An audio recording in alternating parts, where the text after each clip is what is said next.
Pierre-Yves Le Goff a créé le génie il y a 20 ans.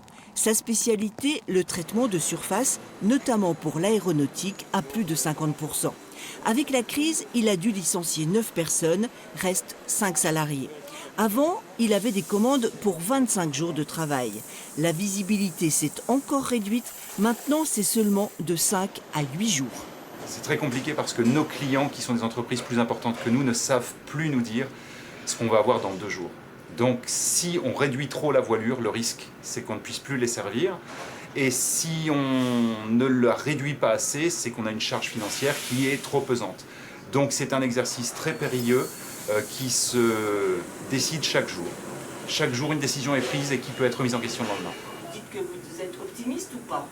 Ah, moi je reste optimiste, mais c'est compliqué.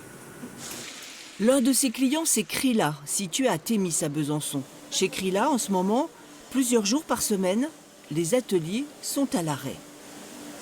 C'est une nouvelle presse, nouvelle presse horizontale, et ça nous permet de pouvoir passer, de travailler la nuit aussi, donc c'est aussi une question de productivité. Alors, vous avez peut-être de nouveaux équipements, mais il n'y a personne pour les faire fonctionner?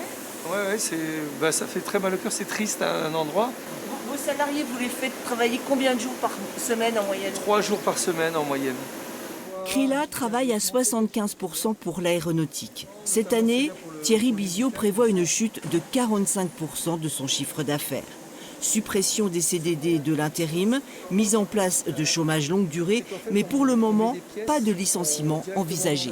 On préfère aller sur déjà ce chômage longue durée, avoir en parallèle de ça toute cette action commerciale pour diversifier, trouver d'autres marchés, trouver de voies de développement.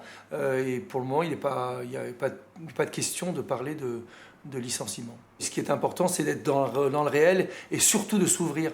Parce que c'est le moment où, si on se ferme, on peut vraiment avoir des soucis. Il faut s'ouvrir aux autres, écouter les opportunités, sortir de l'entreprise aussi pour aller chercher des affaires. Ça, c'est le boulot des équipes commerciales et du chef d'entreprise.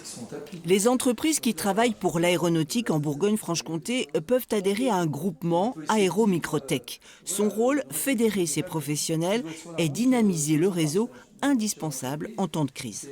Les chefs d'entreprise sont un peu seuls, mais le fait de pouvoir rencontrer leurs pairs et de pouvoir dialoguer et de trouver des solutions ensemble est vraiment une force pour eux. On essaie d'ouvrir les entreprises à ce type de démarche pour pouvoir voir comment est-ce qu'elles peuvent aller trouver ailleurs et utiliser leur savoir-faire et trouver ailleurs d'autres types d'activités. L'année 2021 sera cruciale pour les entreprises du secteur aéronautique qui emploient en Bourgogne-Franche-Comté 16 000 salariés.